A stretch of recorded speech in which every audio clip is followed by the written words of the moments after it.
गणपते नमः। नमस्कार दोस्तों, स्वागत है आपका एस्ट्रोलॉजी बाय विजय में। हर इंसान के मन में एक सवाल जरूर होता है, जैसे कि मेरा लाइफ पार्टनर कैसा रहेगा या मेरी लाइफ पार्टनर कैसी रहेगी और शादी के बाद लाइफ कैसा बीतेगा। इन सब प्रश्नों का जवाब छुपा होता है आपका कुंडली में 7th हाउस और D9 चार्ट में। ये जो दो प्रश्न हैं, ये प्रश्नों को डिटेल में जानने के लिए सिंपल तरीका यही है कि आपका कुंडली में 7th हाउस को देखना है।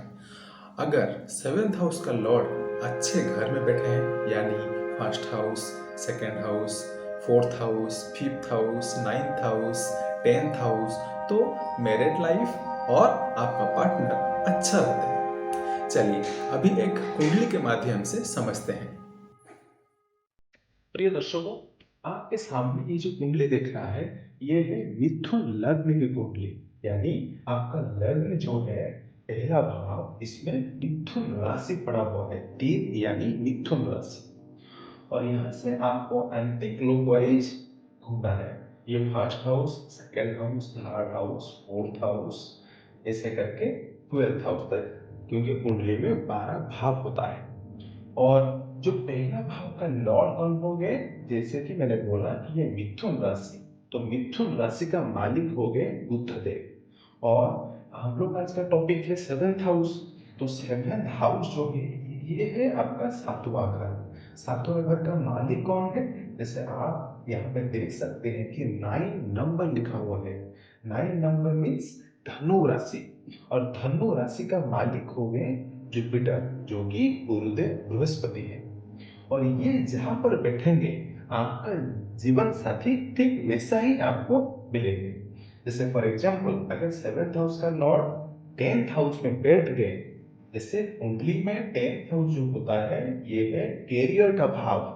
ये घर को देखने के बाद पता चलेगा कि आपका कैरियर कैसा होगा, आप कैसे काम करेंगे, नाम रुतबा कैसे मिलेगा लाइफ। और अगर 7th हाउस का लॉर्ड यहाँ बैठ गए, इसका 2 रीजन होगा। एक तो हो गया कि मैरिज के बाद आपका कैरियर में उन्नति होगा।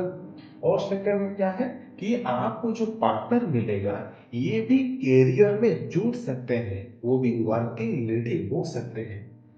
और अगर सिमिलरली अगर सेकंड हाउस में बैठेंगे तो क्या होगा, आप जब शादी होगा, शादी के बाद जब पार्टनर आएगा, तो आपको धन मिलेगा, यानी आपका फाइनेंस में बढ़ोतरी होगा। अगर थर्ड हाउस में बैठ गए तो थोड़ा बहुत आपको मेहनत करना पड़ सकता है, शादी के बाद छोटा ट्रैवल करना पड़ सकता है। बट जितना आप ट्रैवल करेंगे, उतना आपका भाग्य उन्नति होगा, क्योंकि यहाँ पे अगर बैठेंगे आपका सप्तम जो कि जुपिटर, तो ये डायरेक्ट एस्पेक्ट करेंगे आपका भाग्य स्थान को। ये जो 11 नंबर लिखा है, यानी मिथुन लग्न की जो भाग्य देवता है, भाग्य है, ये है शनिदेव। और जब आप जितना मेहनत करेंगे, उतना ही आपका भाग्य उन्नति होगा। जैसे ही अगर 4th हाउस में बैठ गए, सप्तम हाउस का लॉर्ड अगर 4th हाउस में बैठ गए, तो आपको खुशी मिलेगा। खुशी, और आपका प्रॉपर्टी बनेगा, आपका बड़ी गाड़ी होगी जब आपका मैरिज हो जाएगा। और आपका पार्टनर का आपका मम्मी के साथ, जो मदर है, आपका माँ, उनके काफी क्लोज रहेंगे वो। और 5th हाउस में बैठेंगे तो आपको शादी के बाद आपको सब काम में इजी होगा। आपका इतना डिफिकल्टीज नहीं रहेगा, टाइम आपको आसान होगा। कुछ भी अगर दिक्कत आ रहा है, तो आपको सॉल्यूशन मिलेगा आपके वाइफ के माध्यम से। और आपका 6th हाउस में अगर बैठ गए, 7th हाउस का लॉर्ड अगर 6th हाउस में बैठ गए, तो इसमें आपको आपका जीवन साथी जो होगा, ये उनको हेल्थ इश्यू झेलना पड़ सकता है। और ये कुंडली को देखना पड़ेगा कि 6th हाउस लॉर्ड कहाँ पर है, वो एक डिफरेंट टॉपिक है। बट अगर 7th house Lord 6th house में बैठे हैं, इसका 2 रीजन होगा। एक तो होगा पार्टनर थोड़ा अनहेल्दी हो सकते हैं, और सेकंड में क्या है, बट ये पॉजिटिव है, आपका पार्टनर कुछ ना कुछ सेवा में होंगे। सेवा यानी जो हेल्थ सर्विस हो गया, या कोर्ट कचहरी, इसमें कर सकते हैं, इसमें सर्विस करने वाले हो सकते हैं। और अगर seventh house Lord seventh house में ही बैठे हैं, जैसे इस कुंडली में अगर सेवंथ हाउस का लॉर्ड जुपिटर है, गुरुदेव अगर यहाँ बैठ गए तो अच्छा योग है। क्योंकि कोई भी प्लैनेट अगर खुद के घर में बैठते हैं तो ये अच्छा फल देते हैं। तो इस केस में 9 नंबर लिखा हुआ है, यानी जुपिटर, गुरुदेव बृहस्पति अगर यहाँ पे बैठ गए तो ये अच्छा फल देंगे। और अगर seventh house Lord 8th house में बैठ गए, ये कुंडली का 8वां भाव है, और ये जो राशि पड़ा हुआ है ये मकर राशि, और गुरुदेव मकर राशि में नीच का माने जाते हैं, अच्छा फल नहीं देते हैं। अगर यहाँ पे बैठ गए तो आपको मैरिज के बाद बहुत कष्ट मिल सकता है, कष्टदायक लाइफ हो सकता है, बट आपका ट्रांसफॉर्मेशन अच्छा होगा। अगर आप कोशिश करेंगे कि मैरिज के बाद आपको खुद को चेंज करने की, अगर कुछ भी आपका अंदर कुछ खराब गुण है, उसका अगर आप छोड़ना चाहते हैं, चेंज करना चाहते हैं, तो आप अच्छे से चेंज कर पाएंगे, आपको बल मिलेगा। और अगर इस केस में अगर शनिदेव इन्हीं के साथ बैठ गए तो ये नीच भंग हो गया, तो अच्छा होगा। अगर नीच भंग नहीं हो रहा है तो फिर दिक्कत आ सकता है। अगर D9 चार्ट में भी जुपिटर नीच में है या अच्छे प्लेस में नहीं है, मित्र के घर में नहीं है, अच्छा भाव उनको नहीं मिला, 6वें 8वें 12वें घर में है, तो फिर ये और भी स्ट्रांग खराब योग का कंफर्मेशन हो गया। तो अगर ये seventh house Lord 9th house में बैठेंगे तो बहुत अच्छा फल देंगे, क्योंकि जुपिटर और जो शनिदेव ये दोनों में न्यूट्रल है, इतना शत्रु नहीं है कि मित्र नहीं है, तो न्यूट्रल है, तो इसमें अच्छा फल देंगे। क्योंकि ये जो स्थान है ये धर्म का स्थान है, और जुपिटर धर्म के कारक प्लैनेट है। और केंद्र का मालिक अगर त्रिकोण में बैठ गए, त्रिकोण कुंडली में कौन सा होता है, 9th house, 5th house, first house, ये तीनों त्रिकोण होता है।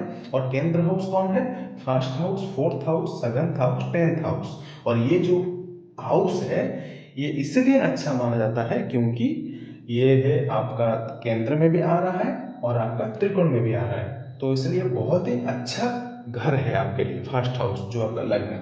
और अगर आपका 10th हाउस में बैठे, ये तो मैंने ऑलरेडी कवर कर लिया। और अगर 11th हाउस में बैठेंगे तो ये अच्छा फल देंगे, क्योंकि 11th हाउस का कारक है जुपिटर, और कारक तो भावनाशा, ये एक डिफरेंट टॉपिक है। बट इसमें आता है कि अगर 11th हाउस में बैठेंगे तो मैरिज के बाद आपका गेन होगा, आपका विश फुलफिलमेंट होगा, और आप अगर बिजनेस करेंगे, बिजनेस से आपको अच्छा खासा मुनाफा होगा। तो अगर 12th हाउस में बैठेंगे तो ये अच्छा घर नहीं है, तो आपको धार्मिक तो बनाएंगे, आपका जो पार्टनर होगा ये धार्मिक होंगे, और धर्म के कार्य में पैसा खर्चा करवाने के लिए होंगे, जैसे मंदिर जाएंगे, पूजक जी को दान दक्षिणा देंगे, इस टाइप का पार्टनर मिलेंगे। और आपको जिंदगी में मोक्ष मिलने का प्रयास करेंगे आपका पार्टनर, क्योंकि ये जो है ये मोक्ष का स्थान है, 4th 8th एंड 12th ये है मोक्ष का घर। तो इसमें अगर बैठेंगे तो आपको मोक्ष मिल सकता है आपका पार्टनर के माध्यम से, और पार्टनर भी बहुत अच्छे होंगे। बट आपको थोड़ा सा एक्सपेंसिव लाइफ, और नहीं तो कुछ ना कुछ लॉस होने का योग है, कुछ ना कुछ खराब योग तो है। और बस यही है कुंडली। और इसमें देखेंगे कि शुक्रदेव कैसे हैं। अगर कुंडली में ये मिथुन लग्न में बैठे हैं, 5th हाउस में बैठे हैं, 10th हाउस में बैठे हैं, 9th हाउस में बैठे हैं, ये अच्छा फल देंगे। तो आपका कुंडली में शुक्रदेव अगर अच्छा होगे तो पार्टनर भी अच्छा मिलेगा आपको। अगर ये वीडियो आपको अच्छा लगा हो तो आप प्लीज़ लाइक, सब्सक्राइब, शेयर कीजिए, और बेल बटन को दबाना ना भूलें। कमेंट में बताइए कि आप अगला वीडियो में क्या देखना पसंद करेंगे। आज के लिए इतना ही, फिर मिलेंगे अगले वीडियो में। जय गणेश, जय जगन्नाथ।